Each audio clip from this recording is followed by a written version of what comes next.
മാഷേ, ഈ കെ.വി. തോമസിനെ എന്തിനാണ് സി.പി.ഐ.എം ഇങ്ങനെ തീറ്റിപ്പോറ്റുന്നത് എന്ന കാര്യത്തിൽ ആർക്കും ഒരു പിടിയും കിട്ടുന്നില്ല.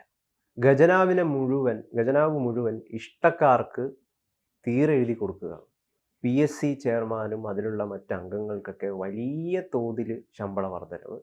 എന്നാൽ എന്തുകൊണ്ടാണ് ആശാ വർക്കർമാർക്ക് അവർ ആഗ്രഹിക്കുന്ന കുറഞ്ഞ വേതനമെങ്കിലും ലഭിക്കാത്തത് എന്ന കാര്യം എന്തുകൊണ്ട് സംഭവിക്കുന്നു എന്നതിനും ഉത്തരമില്ല. എന്താണ് യഥാർത്ഥത്തിൽ ഇവര് പറഞ്ഞുകൊണ്ടിരിക്കുന്നത് സമൂഹത്തോട്? ഞാനിതിനെ കാണുന്നത് പിണറായി വിജയൻ എന്ന് പറയുന്ന രാഷ്ട്രീയ നേതാവിൽ മറ്റാരോ കടന്നുകൂടി തീരുമാനങ്ങൾ എടുക്കുന്നു എന്ന നിലക്കാണ്. കാരണം ഇങ്ങനെ തീരുമാനമെടുക്കാനായിട്ട് പഴയ നമുക്ക് പരിചയമുള്ള സഖാവ് പിണറായി വിജയന് കഴിയില്ല. കാരണം ഇത് സർക്കാർ പണം ഏതാനും ചില വ്യക്തികളുടെ പോക്കറ്റിലേക്ക്, പ്രത്യേകിച്ച് രാഷ്ട്രീയ നേതാക്കളുടെ പെട്ടി ചുമട്ടുകാർക്ക് കൊടുക്കുന്ന തരത്തിലേക്ക് മാറിക്കഴിഞ്ഞില്ലേ. ഏറ്റവും വലിയ നാണക്കേട്, കേരളത്തിൻ്റെ തന്നെ നാണക്കേടാണ് പ്രൊഫസർ കെ.വി. തോമസ്. പ്രൊഫസർ എന്ന് പറയുന്ന ആ പദവിക്ക് തന്നെ അദ്ദേഹം നാറ്റമുണ്ടാക്കിയിരിക്കുന്നു. കാരണം സർക്കാരിൻ്റെ നമ്മൾ കള്ളന്മാർക്കെതിരെ ബഹളം ഉണ്ടാക്കും, അഴിമതിക്കാർക്കെതിരെ ബഹളം ഉണ്ടാക്കും, കൊള്ളക്കാർക്കെതിരെ ബഹളം ഉണ്ടാക്കും. നമ്മുടെ ഇവിടെ ഒരു പാവം മധു എന്ന് പറയുന്ന ആദിവാസി വിശന്ന് ഇപ്പോൾ റൊട്ടി തിന്നു പറഞ്ഞ് തല്ലിക്കൊന്നു. ആ തല്ലിക്കൊന്നവരെയൊക്കെ ഞാൻ ക്ഷണിക്കുകയാണ് പ്രൊഫസർ കെ.വി. തോമസിനെ തല്ലിക്കൊല്ലാൻ. കാരണം ഇയാൾ കേരളത്തിലെ ജനങ്ങളുടെ പണം ലൈസൻസായിട്ട് എടുത്തിട്ട് കട്ടെടുക്കുകയാണ്, കളവിന് ലൈസൻസ് കൊടുത്തിരിക്കുകയാണ് ചെയ്യുന്നത്. ഇയാൾ പ്രൊഫസർ എന്ന നിലയ്ക്ക് ജോലി ചെയ്തിരുന്ന സമയത്തുള്ള പെൻഷൻ പറ്റുന്നുണ്ട് അദ്ദേഹം. അതുതന്നെ ഏതാണ്ട് 50,000-ന് മുകളിൽ വരും. അത് കഴിഞ്ഞ് അദ്ദേഹം എം.എൽ.എയും മന്ത്രിയും എം.പിയും മന്ത്രിയും ഒക്കെ ആയിരുന്ന വകയിലും പെൻഷൻ പറ്റിക്കൊണ്ടിരിക്കുകയാണ്.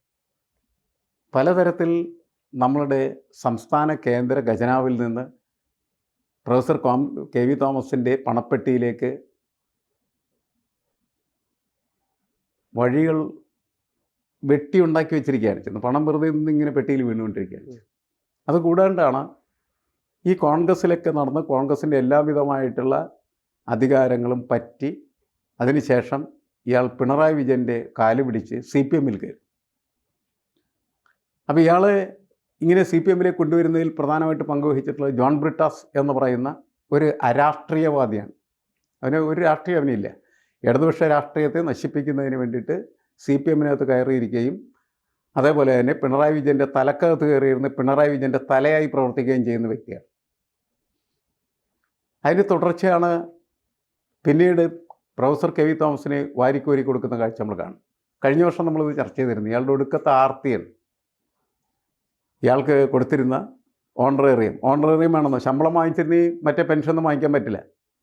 അതുകൊണ്ട് ഇപ്പൊ യാത്രാ പദ്ധതിയുടെ പേരില്ല കഴിഞ്ഞ തവണ എന്ന് പറയുന്നത് അയാളുടെ ശമ്പളം വർദ്ധിപ്പിച്ചു, അദ്ദേഹത്തിന് ഒരു സെക്രട്ടറിനെ വെച്ചു കൊടുത്തു. ആ സെക്രട്ടറിയുടെ മുൻകാല പ്രാബല്യത്തോടുകൂടി ലക്ഷക്കണക്കിന് രൂപ അയാളുടെ കയ്യിലെത്തിച്ചു. ഇങ്ങനെ കൈയിട്ട് വാരുന്നതിൽ യാതൊരു നാണമില്ലാത്തൊരു മനുഷ്യൻ. ഈ കൊല്ലം അയാൾക്ക് യാത്രാ ബത്തേനത്തിൽ 11 ലക്ഷത്തിലധികം രൂപയാണ്. ഒരു വർഷം 30 ലക്ഷത്തിലധികം രൂപയാണ് ഇവൻ ഖജനാവിൽ നിന്ന് അടിച്ചുകൊണ്ടിരിക്കുന്നത്. പിണറായി നക്കി മാത്രം ഉണ്ടാക്കുന്ന കാശാണിത് എന്നുള്ള കാര്യം നമ്മൾ മനസ്സിലാക്കും. അപ്പോൾ എന്തിനാണ് ഇയാളെ CPM ചുവന്നുകൊണ്ട് നടക്കുന്നതെന്ന് നമുക്ക് മനസ്സിലാവില്ല. എന്താണ് CPM-ൻ്റെ അതിൻ്റെ അകത്തുള്ള രാഷ്ട്രീയം? ഒരു രാഷ്ട്രീയമില്ല എന്നുള്ളതാണ്. രാഷ്ട്രീയം ഉണ്ടായിരുന്നെങ്കിൽ ഇയാളെ ഇങ്ങനെ ചുവന്നുകൊണ്ട് നടക്കാൻ. കേരളത്തിലുള്ള മുഴുവൻ CPM നേതാക്കളോടും അണികളോടൊക്കെ ചോദിച്ചു കഴിഞ്ഞാൽ അവർ മുണ്ടിട്ടാണ് നടന്നു പോകുന്നത്. വർത്തമാനം പറയാൻ പോലും അവർക്ക് പറ്റില്ല. അത്ര വൃത്തികെട്ട പ്രവൃത്തിയാണ് ഈ കാര്യത്തിൽ CPM നടത്തിയിരിക്കുന്നത്. അപ്പോൾ CPM ഇങ്ങനെ ആയത് എന്തുകൊണ്ട് എന്ന് ചോദിക്കുമ്പോൾ അതിനുള്ള ഉത്തരം എന്ന് പറയുന്നത് അവരുടെ മുൻകാല രാഷ്ട്രീയം മുഴുവൻ സമ്പൂർണ്ണമായിട്ട് ഉപേക്ഷിച്ചിരിക്കും. ആ പ്രശ്നമാണ് നേരിട്ട് നമ്മൾ ആശാ വർക്കർമാരുടെ സമരം നടക്കുന്നിടത്ത് നമ്മൾ കാണും. അവർക്ക് 7,000 രൂപയാണ് ഓണറേറിയം കൊടുക്കുന്നത്. അത് തന്നെ പല വട്ടം മുടങ്ങി.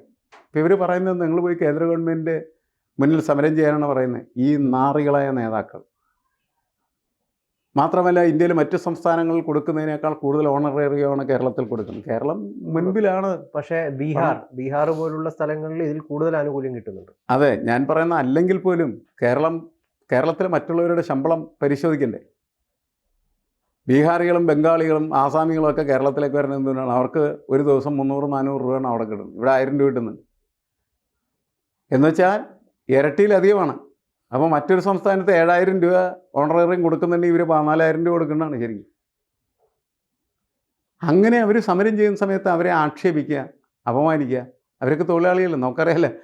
എല്ലാ വീടുകളിലും പോയി വീടുകളിൽ രോഗം ബാധിച്ചവരെ അവരുടെ ഡോർ സ്റ്റെപ്പിൽ ചെന്ന് പരിശോധിച്ച് ശുശ്രൂഷിക്കുന്ന ആളുകളാണ് ശരിക്കും. അതായത് അധികാരവും ആർത്തിയാണ് CPM-നെ ഗ്രഹിച്ചിരിക്കുന്നത്. അല്ല, CPM എന്ന് പറയാൻ പാർട്ടിയെ ബാധിച്ചായിട്ട് അവനെ കണക്കാക്കാൻ പറ്റില്ല. പാർട്ടി എന്ന് പറയുന്ന സാധനം ഇവിടെ ഇല്ലാതായി. പകരം പിണറായിയും അയാളുടെ കൂട്ടുകച്ചവടക്കാരും, അവരുടെ അടുക്കളക്കാർ. അപ്പം നമ്മളിങ്ങനെ അടുക്കളക്കാർ എന്ന് പറയുമ്പോൾ അടുക്കള അത്ര മോശമല്ല എന്നൊക്കെ ഇവർ പറയും. അപ്പോൾ ഈ ഉപജാപ സംഘങ്ങളൊക്കെ കൂടി ചേർന്ന് കൂടെ നിൽക്കുന്നതായിട്ടുള്ള മുഴുവൻ ആളുകൾക്കും കട്ട് തിന്നാനായിട്ടുള്ള സൗകര്യം ഉണ്ടാക്കി കൊടുക്കുന്ന ഒരു സർക്കാർ. ഇവിടെ വലിയൊരു അപകടം ഇതിനെ കാത്തിരിക്കുന്നുണ്ട്. കാരണം വെച്ചാൽ ഭരണം വേണ്ട അവസാനിക്കാറായല്ലേ? എത്ര മാസം ഉണ്ടാവും? അതെ, 5-8 മാസം ഉണ്ടാവുള്ളൂ. അതെ. ഈ ഭരണത്തിൻ്റെ അവസാന കാലങ്ങളിൽ എല്ലാ രാഷ്ട്രീയ പാർട്ടികളും ചെയ്യുന്നൊരു കാര്യം ഖജനാവിൽ നിന്ന് കൈയിട്ട് വാരി എടുക്കാമെന്ന് മുഴുവൻ എടുക്കാമെന്നാണ്. കാരണം ഇനി ജയിക്കില്ലെന്ന് അവർക്കറിയാം. അങ്ങനെ ഇനി ജയിച്ച് അധികാരത്തിൽ വരാൻ സാധ്യതയില്ലാത്ത സമയത്ത് അവർ നടത്തുന്ന അഴിമതികളും അതേപോലെ തന്നെ കൊള്ളരുതായ്മകളും കടുംവെട്ട് എന്ന് പറയുന്ന ഒരു പ്രയോഗം കൊണ്ട് സാധാരണ രീതിയിൽ സാക്ഷാത്കരിക്കുന്നത്. ഇത് കടുംവെട്ടിൻ്റെ കാലമാണ് എന്ന് നമ്മൾ മനസ്സിലാക്കുക. അതുകൊണ്ടാണ് ഒറ്റ അടിക്ക് PSC അംഗങ്ങൾക്ക് പണം കൊടുത്തു. രണ്ടാമതെന്താണ്, നമ്മുടെ ഈ വക്കീലന്മാരെ കണ്ടല്ലേ, ഗവൺമെൻറ് പ്ലീഡർമാർ എന്നൊക്കെ പറഞ്ഞെടുക്കുന്ന കുറേ ആളുകളുണ്ട്. പാർട്ടിക്കാരുടെ കാല് തിരുമ്മി ഈ തരം പോസ്റ്റുകളിലെത്തി ജീവിക്കുന്നതാണ് അതിൽ ബഹുഭൂരിപക്ഷ ആളുകൾ. ചില ആളുകൾ മാത്രമാണ് അതിൻ്റെ അകത്ത് അന്തസ്സോടുകൂടി അതൊക്കെ ചെയ്യാനായിട്ട് കഴിവുള്ളവരും അങ്ങനെ ചെയ്യുന്ന ആളുകളുണ്ട്. ഇപ്പോൾ ഈ ബാക്കിയുള്ള ആളുകൾ മുഴുവൻ എന്ന് പറഞ്ഞിട്ടുണ്ടെങ്കിൽ അവർക്കും പൈസ കൂട്ടി കൊടുത്തിരിക്കുകയാണ്. 30,000-ലധികം രൂപ അവർക്ക് കൂട്ടി കൊടുത്തിരിക്കുക. ഈ PSC ചെയർമാൻ എന്ന് പറയുന്നതിന് മുഖ്യമന്ത്രിയേക്കാൾ കൂടുതലാണ് ശമ്പളം. എന്താണ് അതിന് വ്യാഖ്യാനം? ആരാണ് ഇവനൊക്കെ? വെറുതെ ഇരുന്ന് അവിടെ ഇരുന്ന് വെറുതെ ഇവരുടെയൊക്കെ എന്താണ് ചന്തി തിരുമി അകത്ത് കയറിയവനാണ് ഇവൻ. എന്നിട്ട് അവന് മുഖ്യമന്ത്രിയേക്കാൾ കൂടുതൽ ശമ്പളം. ഒരു നാണമില്ലാത്ത വ്യവസ്ഥയാണ്, ഒരു നാണമില്ലാത്തതായിട്ടുള്ള സർക്കാരാണ്, ഒരു നാണമില്ലാത്ത മുഖ്യമന്ത്രിയാണ്. തൻ്റെ കീഴിൽ താൻ പറഞ്ഞ് ചെയ്യിപ്പിക്കുന്ന കാര്യമായിട്ട് മാറുന്നതിൽ അയാൾക്ക് യാതൊരു നാണമില്ല. എന്ത് ചെയ്യാൻ പറ്റും? ഇയാൾ സാധാരണ തൊഴിലാളി വർഗത്തിൽ നിന്ന് വന്ന ഒരു നേതാവാണ്, തൊഴിലാളി കുടുംബമാണ്. അതൊക്കെ വിസ്മരിച്ചു എന്ന് മാത്രമല്ല, അവരെ മുഴുവൻ ഇയാൾ ശരിക്കും പറഞ്ഞു കഴിഞ്ഞിട്ടുണ്ടെങ്കിൽ ഏറ്റവും പരിഹസിക്കുന്ന തരത്തിലേക്ക് കാര്യങ്ങൾ മാറ്റിക്കഴിഞ്ഞു. തൊഴിലാളി വർഗ രാഷ്ട്രീയത്തെ തന്നെ സമ്പൂർണ്ണമായിട്ടും ഇല്ല. എന്താ സങ്കടം എന്ന് വെച്ച് കഴിഞ്ഞാൽ ഈ ഒരു അത്രയും നാണം കെട്ട മാഷ് പറഞ്ഞ പോലെ ഉള്ള പരിപാടികൾ ഇവർ നടത്തുമ്പോഴും ഇവരുടെ അടിമക്കൂട്ടങ്ങളായിട്ടുള്ള അണികൾ, സഖാക്കൾ എന്ന് സ്വയം വിശേഷിപ്പിക്കുന്ന അവരുടെ ഭാഗത്ത് നിന്ന് ഒരു എതിർ സ്വരം പോലും ഉയരുന്നില്ല എന്ന് പറയുന്നത് എന്തൊരു അപകടകരമായിട്ടുള്ള അവസ്ഥയാണ്. അല്ല, എനിക്ക് തോന്നുന്നു ഇപ്പോൾ CPIയുടെ ദിവാകരനെ പോലെയുള്ള സഹാക്കൾ അതിശക്തമായിട്ട് ഇതിനെ എതിർത്തിട്ടുണ്ട്. ഒരാൾക്കും പറഞ്ഞാൽ മനസ്സിലാക്കാൻ പറ്റുന്നതല്ല. മുഖ്യമന്ത്രിയേക്കാൾ കൂടുതൽ എന്തിനാണ് PSC ചെയർമാന് ശമ്പളം കൊടുക്കുന്നതെന്ന് ചോദിച്ചാൽ ആർക്ക് ന്യായം പറയാൻ പറ്റും? എന്താണ് ഇതിൻ്റെ യോഗ്യത? ഒരു യോഗ്യതയില്ല. പാർട്ടി ഓഫീസിൽ ചായ മേടിച്ചു കൊടുക്കാൻ നടന്ന് പാർട്ടിക്കാരുടെ പിയൂണായി പ്രവർത്തിച്ച ആളുകളാണ് പലരും. അമ്മാരെ കയറി PSC അംഗങ്ങളായിരിക്കുക, PSC ചെയർമാനായിരിക്കുക, എന്നിട്ട് അവന് മുഖ്യമന്ത്രിയേക്കാൾ കൂടുതൽ ശമ്പളം കൊടുക്കുക. അടിച്ചോടിക്കുന്ന നാട്ടിൽ ആളില്ലാത്തതിൻ്റെ പേരിൽ മാത്രം നടക്കുന്ന ഒരു ദുരന്തമാണ്. ശരി, നമ്മുടെ ഇവിടെ പ്രതിപക്ഷമൊക്കെ അവിടെ ഇവിടെയൊക്കെ പല സൈസ് സമരങ്ങളൊക്കെ അവർ PSC ചെയർമാൻ്റെ വീട്ടിലേക്കും PSC ഓഫീസിലേക്കൊക്കെ മാർച്ച് നടത്തട്ടെ. തീർച്ചയായും അതാണല്ലോ യഥാർത്ഥത്തിൽ ചെയ്യേണ്ടത്. എന്നിട്ട് തിരുത്തട്ടെ, ഇത് തിരുത്തണം. അതാണ് പ്രധാനപ്പെട്ട കാര്യം. ഇപ്പോൾ കൂട്ടിയൊരുക്കിച്ചിരിക്കുന്ന ഈ ശമ്പളം കൂടുതൽ ഒരു കാരണവശാലും ഇവർക്ക് കൊടുക്കാൻ പാടില്ല എന്നുള്ളതാണ്. ഈ കഴിഞ്ഞ ദിവസം ഇന്ന് പത്രത്തിലൊക്കെ പഴയ അംഗങ്ങൾ പറയുന്നുണ്ട് ഇതൊക്കെ ഞങ്ങൾക്ക് അർഹമാണ്. ഇവൻ ആരാണവൻ ഞങ്ങൾക്ക് അർഹമാണെന്ന് പറയാനായിട്ട്? മറ്റവൻ്റെയൊക്കെ കാലു വാരി നക്കിയൊക്കെ നടക്കുന്നതാണ് ഈ അർഹത എന്ന് പറയുന്നത്. PSC എന്ന് പറയുന്ന സാധനം തന്നെ ഒന്നിനും കൊള്ളാത്തതായിട്ടുള്ളൊരു സംവിധാനമായിട്ട് മാറിക്കഴിഞ്ഞിട്ടുണ്ട്. ഇപ്പോൾ വളരെ ഗൗരവമായിട്ട് ഇക്കാര്യത്തിൽ ഇടപെടൽ നടത്തി തിരുത്തുക. അതാണ് നമുക്ക് ഇവരോടൊക്കെ പറയാനുള്ള വിഷയം.